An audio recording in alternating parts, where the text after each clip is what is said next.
John Cena. ఈ పేరు తెలియని స్పోర్ట్స్ ఫ్యాన్స్ ఉండరంటే అతిశయోక్తి కాదు.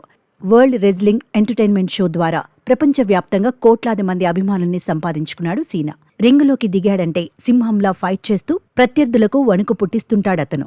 ఎన్ని దెబ్బలు తిన్నా అతడు ఓటమి ఒప్పుకోడు.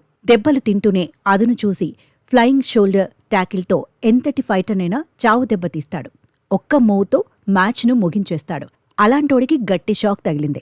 మ్యాచ్ మధ్యలోనే జరిగిన అనూహ్య ఘటన నుంచి సీనా కోలుకోలేకపోయాడు. కెరియర్లో చివరి రాయల్ రంబుల్ మ్యాచ్ ఆడేందుకు రింగ్లోకి దిగిన సీనా దాదాపు 2 డజన్ల మందిని ఓడించాడు. మొత్తం 30 మంది పోటీ పడే ఈ మ్యాచ్లో చివరకు సీనాతో పాటు జే ఊసో అనే మరో ఫైటర్ మాత్రమే మిగిలాడు.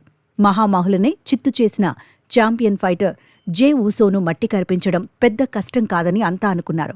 కానీ చివరి వరకు పోరాడిన ఊసో చాకచక్యంతో సీనాను రింగ్ బయటకు పంపి రాయల్ రంబుల్ ఛాంపియన్షిప్ మ్యాచ్కు అర్హత సాధించాడు. జే ఊసో, జాన్ సీనా తీవ్రంగా పోటీ పడ్డారు. ఎవరి మార్క్ షాట్స్తో వాళ్లు అటాక్ చేస్తూ పోయారు.